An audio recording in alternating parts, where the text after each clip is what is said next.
প্রশাসনকে বলবো, আমি প্রশাসন ভাইদেরকে বলবো, লেভেল প্লেইং ফিল্ডের জন্য কোনো অবস্থাতেই যাদের বিরুদ্ধে ওয়ারেন্ট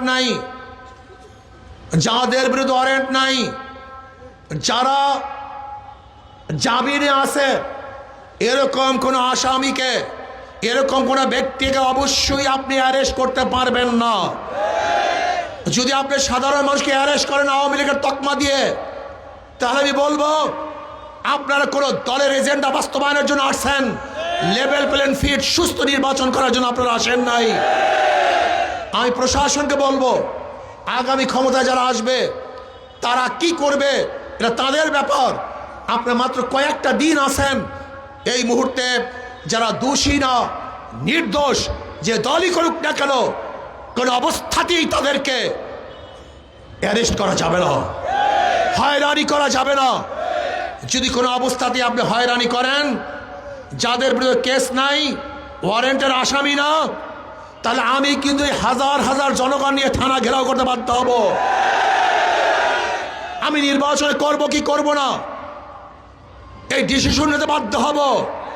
আমি চাই সমস্ত মানুষ ভয় ভীতির ঊর্ধ্বে থেকে সুন্দর এক পরিবেশে তারা ভোট অধিকার প্রয়োগ করবে, এইটা আমার প্রশাসনের দাবি।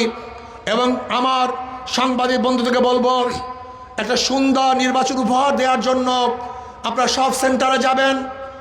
ইসি যে বলেছিল যে মোবাইল নিয়ে ঢুকতে পারবে না, আজকে সেই আইন রহিত করেছে। এখন সবাই মোবাইল নিয়ে ঢুকতে পারবেন।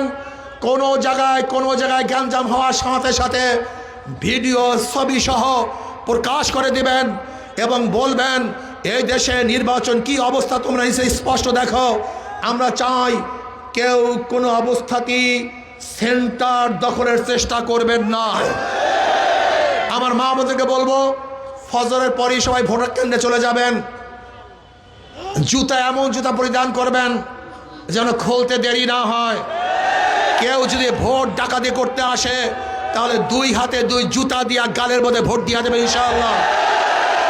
আর একটা কথা মনে রাখতে চাই, তোমাদের শরীরে রক্ত আছে, ওই ডাকাতদের শরীরে রক্ত আছে, ওই ডাকাতদেরও সাহস আছে, তোমাদেরও সাহস আছে। আমি মনে করি মুমিনের ইমানের সামনে ডাকাতদের ইমানের কোনো শক্তি নাই। যদি ওরা ভোট ডাকাতি করতে আসে, যে কোনো একজন দাঁড়িয়ে যাবে ইনশাআল্লাহ, যে কোনো একজন কেন্দ্রের মধ্যে সাহস করে দাঁড়িয়ে যাবে ইনশাআল্লাহ, যে কোনো একজন দাঁড়িয়ে যাবা। কি রাজি আসুন ইনশাআল্লাহ? কে কে রাজি আসুন? নারায়ে তাকবীর, নারায়ে তাকবীর।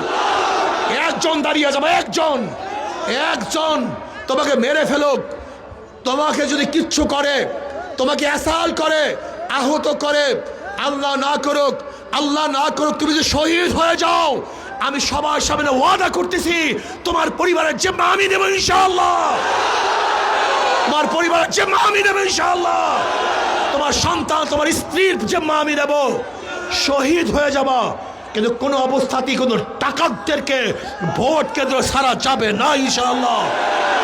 আল্লাহ আমাকে এবং আমাদের সবাই কবুল করে নেন।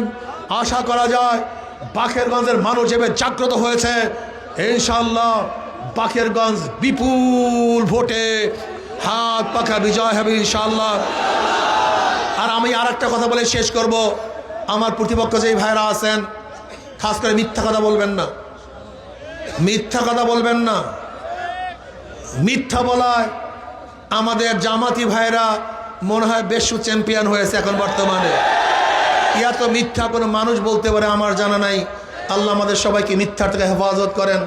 আল্লাহ আমাদের সবাইকে হাত পাকা প্রতীকে ভোট দিয়ে ইসলামকে বিজয় করার, দেশকে বিজয় করার, মানবতার বিজয় করার তৌফিক দান করেন। ইনশাআল্লাহ আমরা বিজয় হব ইনশাআল্লাহ। আসসালামু আলাইকুম।